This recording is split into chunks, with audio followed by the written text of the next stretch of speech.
सभी को मेरा जय गुरु। इस वीडियो में मैं ऑनलाइन इष्टवृत्ति कैसे जमा करना है और अर्घ प्रशस्ति कैसे डाउनलोड करना है, इस पर डिस्कस करूंगा। एक डेमोन्स्ट्रेशन करके भी बताऊंगा कि किस तरह से हम ऑनलाइन इष्टवृत्ति जमा कर सकते हैं और अर्घ प्रशस्ति को जनरेट कर सकते हैं। सबसे पहले मुझे सत्संग के ऑफिशियल वेबसाइट को खोलना है, satsang.org.in। यह सत्संग का ऑफिशियल वेबसाइट है। इस वेबसाइट को हम खोलेंगे तो कुछ इस तरह का इंटरफेस, कुछ इस तरह का पेज खुलेगा। सत्संग का ऑफिशियल वेबसाइट है। आप ऊपर में कुछ मेनूज देख पाएंगे: प्रेयर टाइम, पब्लिकेशंस, मंदिर केंद्र, सत्संग world wide, accommodation, oblate, register, donations, announcements, downloads. तो मुझे डोनेशंस पर क्लिक करना है। मैं डोनेशंस पर क्लिक करूंगा तो ये मुझे एक दूसरे वेबसाइट की तरफ रीडायरेक्ट कर रहा है, satsangphilanthropy.com।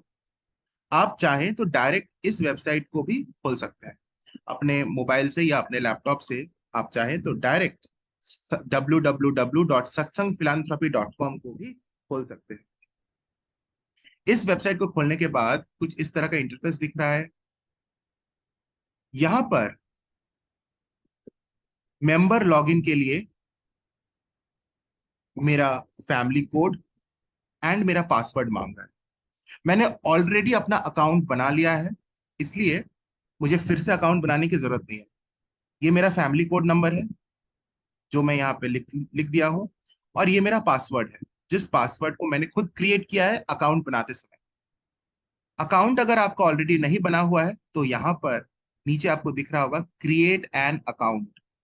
अगर आप पहली बार इस वेबसाइट पर आए हैं satsangphilanthropy.com और फर्स्ट टाइम ऑनलाइन इष्टवृत्ति जमा करने जा रहे हैं तो आपको अकाउंट बनाना पड़ेगा। एक बार अकाउंट बनाने के बाद आप उसी अकाउंट में बार बार लॉग इन करेंगे।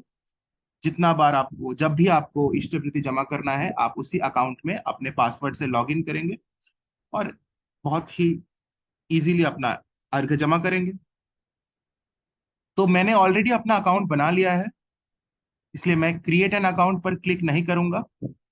मैं अपना फैमिली कोड नंबर यहाँ टाइप करूंगा और यहाँ पर अपना पासवर्ड टाइप करूंगा जो मैंने ऑलरेडी टाइप करके रख दिया है।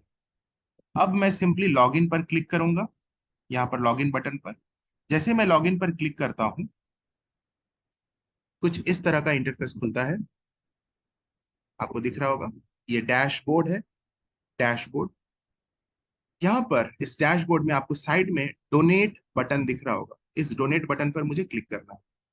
मैं आप लोगों को बता दूं कि ये डोनेट बटन सिर्फ सुबह 6 बजे से दोपहर के 1 बजे तक ही यहाँ पर दिखता है, क्योंकि आप ऑनलाइन इष्टवृत्ति सुबह 6 बजे से 1 बजे तक के अंदर ही किसी भी दिन भेज सकते हैं।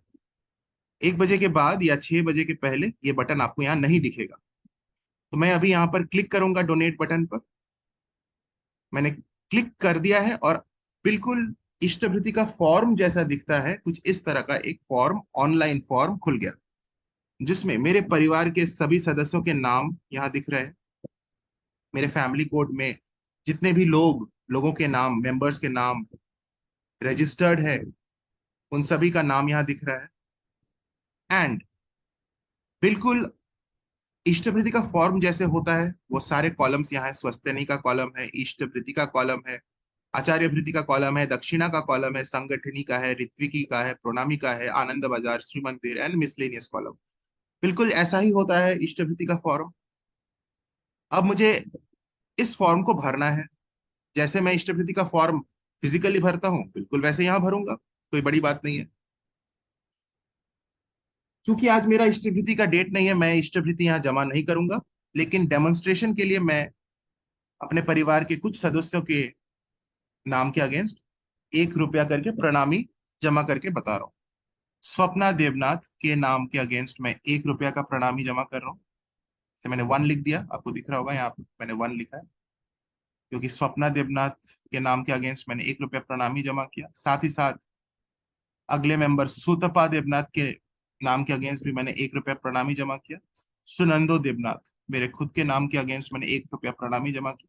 तो टोटल 3 रुपया हो गया। इस 3 रुपए को मैं भेजूंगा, और आप यहाँ नीचे देख सकते हैं, यहाँ 3 लिखा हुआ है।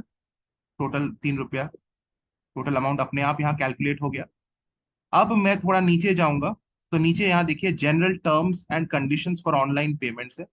इसको मैं पेज स्क्रॉल डाउन करके मुझे यहाँ चेक करना है, इसको एग्री करना है, I accept all the terms and conditions. उसके बाद मुझे यहाँ सबमिट पर क्लिक करना है। सबमिट पर क्लिक कर दिया।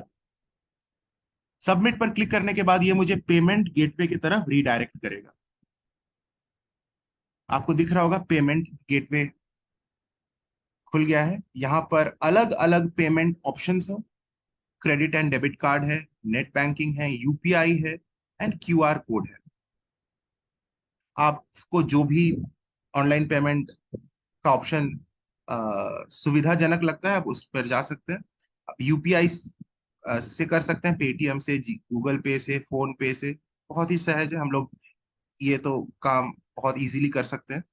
मैं यहाँ पर क्यूआर कोड जनरेट करके उसे स्कैन करके अपना अर्घ जमा करूंगा। तो मैं यहाँ क्यूआर पे क्लिक किया, फिर मैं भीम यूपीआई पे क्लिक किया, और यहाँ पर Bhim UPI make payment of ₹3 पर क्लिक किया। एक क्यूआर कोड आया, इस क्यूआर कोड को मैं स्कैन करके अपना ऑनलाइन पेमेंट कर सकता हूँ। तो मैं अपना मोबाइल ऐप से पेटीएम या फिर जीपे का जो भी यूपीआई ऐप हम यूज करते हैं उसको खोलूंगा, और वहां से क्यूआर कोड को स्कैन करके मैं ये पेमेंट को कंप्लीट कर रहा हूँ। तो मैंने अपना मोबाइल खोल लिया है, वहां पर पेटीएम ऐप को मैंने खोला है, और पेटीएम ऐप से मैं इस क्यूआर को स्कैन कर रहा हूँ। And let me complete the process. मैं इस प्रोसेस को कंप्लीट करता हूँ, पेमेंट कंप्लीट करता हूँ।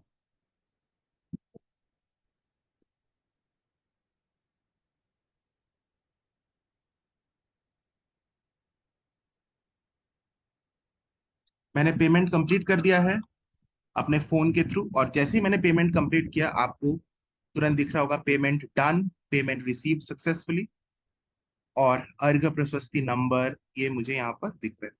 आप इसको यहाँ तुरंत प्रिंट कर सकते हैं, और या फिर यहाँ आप इसे पीडीएफ के फॉर्मेट में सेव कर सकते हैं।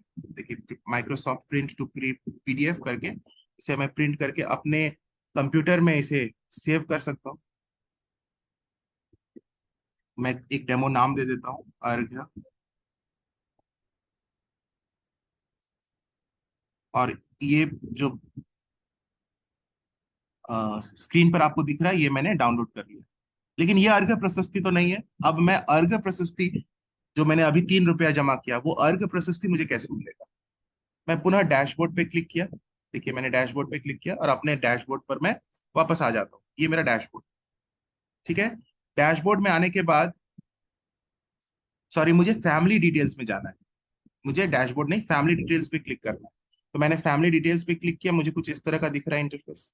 फैमिली डिटेल्स पे क्लिक करने के बाद अभी जिन मेंबर्स का मैंने 1 रुपया जमा किया था प्रणामी, उसमें से किसी भी एक मेंबर के ट्रांजैक्शन डिटेल्स को मुझे खोलना है। जैसे मैंने अभी स्वप्ना देवनाथ के नाम के अगेंस्ट 1 रुपया जमा किया था, सुतपा देवनाथ के अगेंस्ट 1 रुपया जमा किया था, तथा सुनंदो देवनाथ मेरे खुद के नाम के अगेंस्ट 1 रुपया प्रणामी जमा किया था। तो इन तीनों में से किसी भी एक नाम के आगे जो ट्रांजैक्शन डिटेल्स है, वो किसी भी एक ट्रांजैक्शन डिटेल पर मुझे क्लिक करना है। किसी भी एक, जिनके भी नाम के अगेंस्ट मैंने अर्घ जमा किया है, उस उनके किसी भी एक मेंबर के नाम के ट्रांजैक्शन डिटेल्स को क्लिक करना है। तो मैं यहाँ स्वप्ना देवनाथ के नाम के आगे जो ट्रांजैक्शन डिटेल्स है उस पर क्लिक कर रहा हूँ। क्लिक करने के बाद क्या खुलता है, मैं देखता हूँ। हाँ, कुछ इस तरह का खुला। और खुलने के बाद आपको दिख रहा होगा यहाँ डेट लिखा हुआ है, और एक वाउचर नंबर लिखा हुआ है। जैसे आज 20 तारीख है, 20 तारीख के अगेंस्ट में एक वाउचर नंबर लिखा हुआ है। इस वाउचर नंबर पे मैं क्लिक करूंगा, और क्लिक करने के बाद मुझे अर्घ प्रशस्ति मिल जाएगा। यहाँ पे वाउचर, आज 20 तारीख है, आज जो अर्घ मैंने जमा किया उसका ये वाउचर नंबर है। मैं क्लिक करता हूँ, और यहाँ पर ये डाउनलोड का ऑप्शन आ रहा है, मैं इसको सेव कर लेता हूँ। ये डाउनलोड हो गया। अब मैं इसको खोलता हूँ।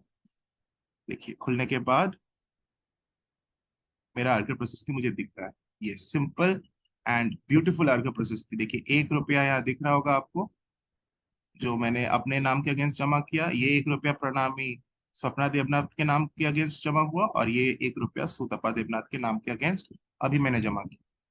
तो ये देखिए बिल्कुल अर्घ्य प्रशस्ति भी आपको मिल सकता है। पेमेंट एंड डेट टाइम, देखिए ये पेमेंट का डेट है, ये ऑनलाइन मोड में पेमेंट किया गया है, उसका डिटेल्स यहाँ पर।